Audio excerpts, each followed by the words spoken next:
Hi hello ನಮಸ್ಕಾರ, ನಾನು ನಿಮ್ಮ ಪ್ರೀತಿಯ ಸರ್ಜೆ ಕನ್ನಡಿಗ. ಇವತ್ತು ಬ್ಲಾಗ್ ಸ್ಟಾರ್ಟ್ ಮಾಡ್ತಾ ಇದ್ದೀನಿ ಇನ್ಸ್ಟಾಗ್ರಾಮಲ್ಲಿ. ಫಸ್ಟ್ನೇ ಬ್ಲಾಗಲ್ಲಿ ನಮ್ಮ ಅಣ್ಣ ಕಾಣ್ಬಿಟ್ಟಾನು, ನಾವು ಹಿಡಿಯೋದು ಹೋಗ್ಬಿಟ್ಟು ಕೆಲಸನ ಹಚ್ಚಿಬಿಟ್ಟ ನನಗಂತ್ರೂ.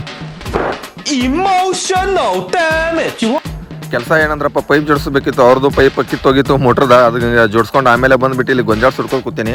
ಗೊಂಜಾಳ ಸುಡೋ ಒಬ್ಬನ ಒಂದು 20-25 ತೆನಿ ಬಂದುಬಿಟ್ಟು ಸುಟ್ಟೇನಿ. ತೆನಿ ಸುಡ್ಬೇಕಾದ್ರೆ ಒಬ್ಬರು ಬರಲ್ಲ, ತೆನಿ ಸುಟ್ಟಿದಾದ್ಮೇಲೆ ಬರ್ತಾರೆ ನೋಡ್ರಿ ಒಬ್ಬೊಬ್ರು. ಒಂದು ಎರಡು, ಇದೊಂದು ಅಣ್ಣ ಒಬ್ಬ, ಅಯ್ಯಣ್ಣ ಆಕೆ ಒಬ್ಬ, ಮೂರನೇದವ ಬಂದವ ತೆನಿ ತಿನ್ನಕ. ಈ ಕುಮ್ಯ ನೋಡ್ರಿ ತೆನಿ ಹೆಂಗೆ ತಿನ್ಕೋತ ಕೂತಾನ ಒಟ್ಟೆ. ಇಲ್ಲಿ ನೋಡ್ರಿ ಗೈಸ್, ನಮ್ಮ ಲವರ್ ಬಾಯ್ ಹೆಂಗೆ ನಿಂತು ಬಿಡ್ತಾನೆ. ಒಟ್ಟು ವಾಟ್ಸಪ್ ವೀಡಿಯೋ ಕಾಲ್ನಾಗ ಇರ್ತಾನೆ. ಇವ್ ನೋಡ್ರಿ ನಮ್ಮ ಊರಿಗೆ ಕೆಲಸ ಮಾಡಿದ್ರೆ ಮಾಡಲ್ಲ, ಸುಮ್ಮನೆ ತಿರ್ಗಾಡ್ಕೋತಿರ್ತಾನೆ. ಆಮೇಲೆ ಬಂದ್ಬಿಟ್ಟು ನಮ್ಮ ಅಣ್ಣ ಡೈರಿ ಐತ್ಲ, ಡೈರಿಯಾಗ ಬಂದ್ಬಿಟ್ಟು ಕುಂಡಿರ್ಬೇಕಂತ ಅದು ಬನ್ನಿ ಅಣ್ಣ ನಮ್ಮ ಅಣ್ಣ ಬಂದು ಕೆಲಸನ ಮಾಡ್ಕೋತ ಕೂತಾನ, ಬಾ ಮಾತಾಡ್ನು ಅಂದ್ರೆ. ಆಮೇಲೆ ಆದಿದೆ ಅಣ್ಣನೂ ಇತ್ತು, ಒಂದು ಎಲ್ಲ ಓಪನ್ ಮಾಡ್ಕೊಂಡ್ಬಿಟ್ಟ. ಹಾಲಿನ ಡೈರಿದ ಬಂದ್ರು ನೋಡ್ರಿ ನಮ್ಮ ಗ್ಯಾಂಗ್ ಎಲ್ಲ ಪಕ್ಕ. ಸಂಜೆ ಮಾಡಿ ಕೂತು ಬಿಡ್ತೀವಿ ನೋಡ್ರಿ, ಹರಟಿ ಹೊಡ್ಕೋತ ನಿಂತ್ಕೊಂಡ, ಇಲ್ಲಾರ ಕಟ್ಟಿ ಮೇಲೆ ಕೂತ್ಕೊಂಡ. ಒಮ್ಮೆ ನೋಡ್ರಿ ಹೆಂಗೆ ಅಂತ ಸಂಜೆ ಮಾಡಿ ಕೆಲಸ ಮಾಡ್ಕೊಂಡು ಬಂದ್ಬಿಟ್ಟು